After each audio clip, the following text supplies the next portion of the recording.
top five this late in the season that had this many combined losses. Meaning there are no one or two dominant teams in the country like we've seen recently with Kentucky and with Kansas and with Duke. This year, it's totally wide open. You got a team like Duke who was unranked 2 weeks ago, and they knock off a number 5 Carolina team at home. It's crazy. Well, you watched the game, right, Perry? Did you watch the Duke-North Carolina game last night? I did, yeah. It was Why amazing. didn't they feed Bryce Johnson? I thought it was coaching malpractice why they didn't go inside last night. Well, do you think that was a Roy Williams maneuver, or do you think Bryce stopped getting? Because it was weird. He had 29, I think, and only 2 were in the last 13 minutes of the game. It was really weird. No, they could have thrown it to him. Kennedy, Meeks, Hicks. I mean, North Carolina is such a better team. Watching that yesterday, I think North Carolina went 1 for 15 shooting the ball. Well, not to mention do that. Yeah. Well, Duke's playing with 5 guys really the entire second half. It was a crazy comeback. I don't think anyone even on that team believed that they were going to win that. I know Duke is so much worse than North Carolina. It was just Coach K out-schemed it, and Brandon Ingram, he got some rolls. Yeah. It was just isolation, him hitting really tough shots, getting soft rolls, and that's what happened. Kid's a beast, and we should talk about that for a second. But how about this? I think, and tell me if you agree, this tournament is going to come a lot down to coaching. And college basketball coaches, college coaches in general are much more important than professional coaches because scheme can win over talent in college. And I think because there's a lack of huge talent at the top, like we've seen with Kentucky recently, you're going to get Coach K and Izzo, and those are going to be the guys I think that carry their teams in the tournament. You said a lot of teams out there. You forgot to mention one team that one of my callers will be calling in real soon in FI in a couple minutes. But how about the UConn Huskies? They were counted out 2 years ago. I mean, Shabazz Napier, obviously a great facilitator. He can shoot his free throws, and you don't know what's going to happen. Man. Kevin Ollie is the guy, and he just signed an extension recently, and you don't count them out either, and it's going to be wide open. They have a lot of transfers, like Sterling Gibbs is a good player from Seton Hall. They got I think they have that guy from UConn too. No, they have a transfer. UConn does have a guy from UConn. Yeah. I mean, I love Coach Ollie because he gets down to defensive stance as he coaches. Oh yeah, some people think that's annoying, but I happen to love that. I haven't seen a Wojo game yet since he left Duke and became a head coach, but I gotta think he's on the sideline getting that defensive staff. He's crazy. Probably hitting the floor and stuff. He's crazy. Yeah. Refs hate Wojo in the Big East, but yeah, Marquette has fallen off. Iowa's not a good team. Dude, my boys. I'm an Indy Lion. I so badly want Penn State basketball to be good. I think we were good. No one was at the game last night. No one's ever at the game. Well, you had a good victory last night. It was amazing. We knock off number 4 Iowa. And it's at home, but we don't have a home court advantage. It's usually more of the away team's fans than it is Penn State fans. I went to school there for 4 years, and I went back for 3 more years after that when my sister and my current wife at the time was my girlfriend were still there. I went to 1 basketball game in 7 years. We played in the NIT. And you go to every Sixers game. Exactly right. I'm a big basketball guy. I went to every Penn State football game when I was at school, and we had 2 pretty horrible years while I was there. But I went to 1 basketball game, it was an NIT game, because no one cares. I don't understand why. If I'm Penn State, if we have so much money, it's stupid. We have a hedge fund that we control so many millions of dollars. Offer Jay Wright $7 million a year. We will be good within 1 year. Done. We will have every Philadelphia and every Pittsburgh high-quality basketball player coming to Penn State, and we will be a powerhouse. I don't understand why they've chosen not to do that. Well, I mean, Shanko, you look at Rutgers, right? With it's Jordan. I forget his first name. He used to coach in the NBA for the Wizards. Eddie Jordan. Yeah, Eddie Jordan. Yeah. And there's just some programs in basketball that can't seem to maneuver. I mean, Temple, Shanko, you go to Temple. Fran Dunphy, he's had this team at the same level for such a long time, and you probably yearn for the John Chaney years. It's tough to bring in guys, like you said before, bringing in Jay Wright. Obviously, who would you rather play for, Fran Dunphy or Jay Wright? You're obviously going to go for the guy who's had the multiple experience. Obviously, Jay Wright's a guy been around for a long time, and it's just one of those things where it's hard to bring in recruiting to these guys and be able to bring them in. But I just want to say one last note on the Duke-UNC game. They were saying, the prospects this year with, depending on going from Ben Simmons or Brennan Ingram. I mean, Brennan Ingram he actually showed his true colors last night. I mean, he can actually lead this team to a victory. Obviously, put the team on his back last night. And, they say Ben Simmons, the jury's still on him for carrying out a team sometimes because LSU is still on the bubble, looking for a win or looking to get into the tourney. But I also want to get your take, anybody's take on this. Well, certainly, I saw Ben Simmons, play. Obviously, great highlight film. The guy is tall. He could really handle the ball. He's great around the rim. And it's the same, it's a story with all of these young guys. He hasn't really learned how to be a great shooter. And you look at Buddy Hield, I guess is his name. Well, Simmons never shoots. He doesn't have to. Well, he's around it. Well, he could if he wanted to. He's gonna have to develop that. But the fact is, he has to develop it. Something that can be And done. you look at guys, and Ingram is rated, if you believe some of these draft, he's rated 2. He looked good last night. He's real thin. I mean, he's unbelievably thin. 190 pounds. And yeah. he's extremely athletic. And the guy is fast. Yeah. And He looks like Kevin Durant. That's the look of like really tall shooting guard. I think he's shorter, A right? little shorter. Yeah, maybe 2 inches shorter. But he's got enormous potential. He's not Ben Simmons. People keep saying this as if like, oh well, if we, as a Sixers fan, if we don't hit the lottery, we don't get the number 1, we can still get 2 and get Ingram. He might be really good. He might be a Carmelo Anthony. A bit, he's not as bulky, but like a big shooter, scorer. I could see him being that. Ben Simmons can be a top 5, top 3 player in this league within 5 years. I fully believe. As soon as he develops any semblance of a shot, he's unstoppable. He's 6'9". He's faster than everyone. He's stronger than everyone. He's got such a knack for rebounding and for passing. He is what LeBron James was coming out of high school. It's the same player. he also has a great pedigree. When you look at his family, we've seen a lot about his parents. The Comes from a Aussies. great, comes from a great background. Are his And parents were they born in Australia? His dad, I think, was a professional who played a bit in the NBA and then went to Australia, married his wife, who's an Australian, They're hot out and then there. I was there for 4 they months. grew, and then he was obviously the best guy in the country, but really supportive players. And you see some of the old newsreels about him in junior high and high school, being like a foot Well, you know what's taller. funny, Bruce, is that he went to Louisiana State because an assistant in Orlando at his high school basketball team, he went to like IMG Academy, is an assistant at Louisiana State, and that's the only reason he would go to Baton Rouge, because they haven't had a good basketball program. Not since Shaq.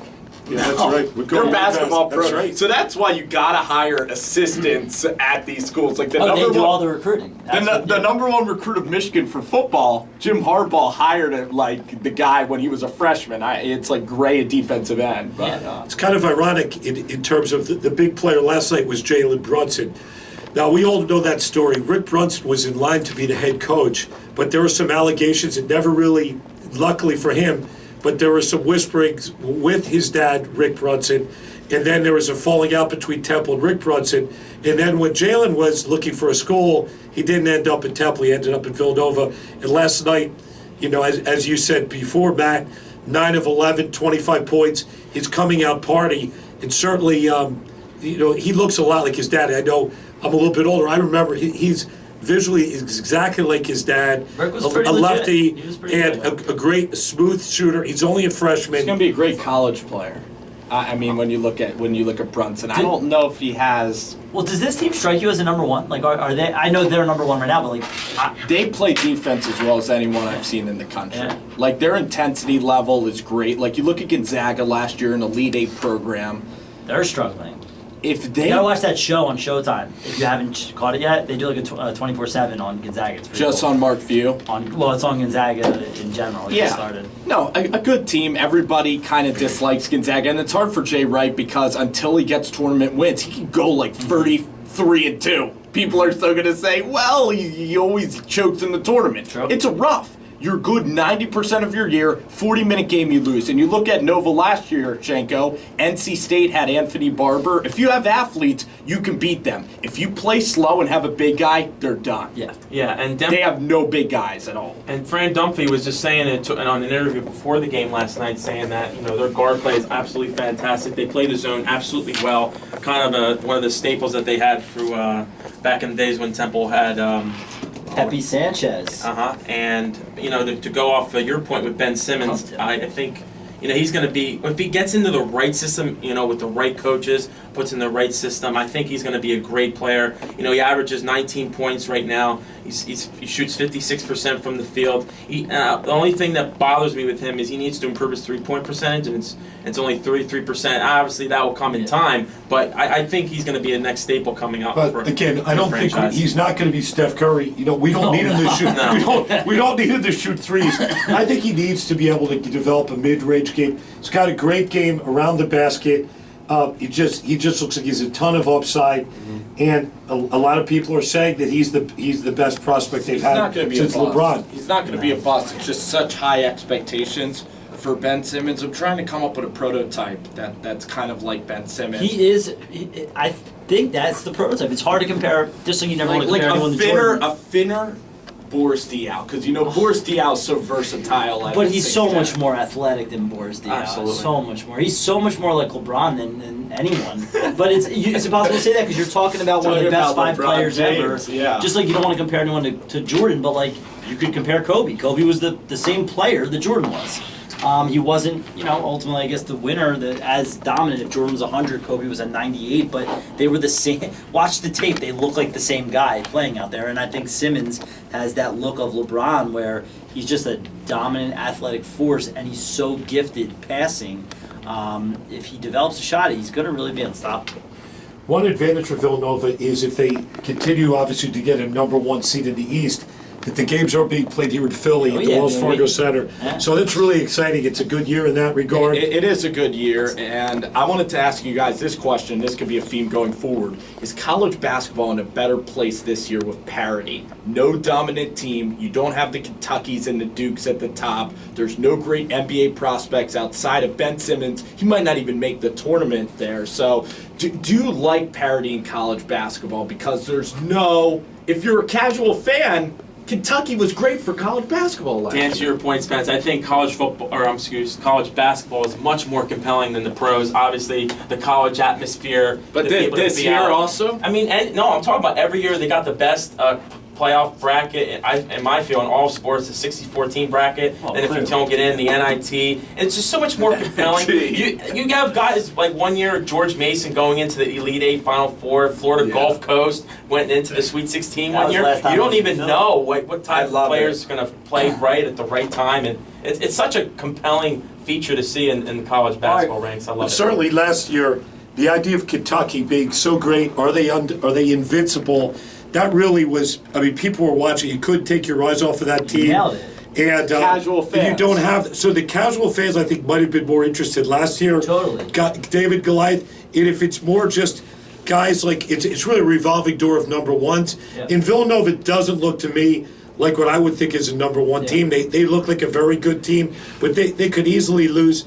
Certainly, you saw what Baylor did to Creighton, to that team. When you got a bunch of really big athletic guys like that Baylor team that destroyed Creighton in Doug McDermott's last year, a team like that, I think, could have their way for Villanova. Villanova plays very well as a team. They have no guys that could, other than Jenkins, that could really create their own shot. But I think you nailed it, and I think Shenko. So there was the 2 competing arguments. It's do they have the best playoff system, which clearly they do. The whole country goes crazy over March Madness. It's a moneymaker, But too. you asked about compelling, and I think Bruce nailed it. It's who cares right now about the regular season when there's no team like Kentucky to follow to see if they go undefeated? Iowa, Jared, Utah. Yeah, right, dude. But I don't. The only things I've cared about in the regular season so far are what Ben Simmons looks like and what Brandon Ingram looks like. Other than that, none of this matters because every team from 1 to 20 can win the championship, and none of them are that cool to watch during the regular season. So for me, it makes it much less compelling for the regular season in college when there's no dominant team. But the tournament will be just as cool as ever because the tournament's always cool. So I think it's worse without Kentucky. To be fair, though, to Shenko's point, he's saying that this year is great, too. I thought the tournament, aside from Kentucky, the first 2 rounds were horrible. No, last season, no parity were horrible. UAB was the only team that was a dark horse. There was no Cinderellas last year. I think didn't 2 12 seeds make the Sweet 16? What was UCLA? Right, it was bigger schools, but they were still The lower only seeded good teams. game was Georgia State when Ron Hunter's Yeah, dad they fell won. out They of went his, to the Sweet 16, and they were. They did. And Ron Hunter's No, dad they broke lost. his hip. They That lost was like around the the best. 32. That was the best fracture. That was a shot heard around the world. Yeah. But regular season, you need a college player that is unbelievable. Like Adam Morrison, I would stay up late to watch him. Yeah. Fredette, how Yeah. great was Fredette at BYU? Jimmer, the MVP of the NBDL All-Star Game. Yeah. So I want to bring it back to the Sixers here. There's certainly some stuff going down. There's stuff in the air this week with Jerry Colangelo talking about, bringing in a real front office guy. Now, certainly not even even a real front office. That's what he said. Well, I didn't. It's not my quote. It's That's with what he Colangelo. said. He That's said what a he real said. front office. Not He's analytical. He's bringing in a real front office I guy. gotta find this quote. You have to look at the I'll find quote. Okay, we'll find it at the break. But it was clearly a shot at Hickey. And I just want to hear what you guys have to say. There's also a lot of talk about Okafor being traded, and if so, I mean, I think we got to go to a break, let the audience breathe, have a pause, and I think we should I talk need to breathe Sixers. talking I think smack we on should my man. so we're gonna tease him. We're gonna be talking about. Do we trade Okafor, and who is this real GM anyway?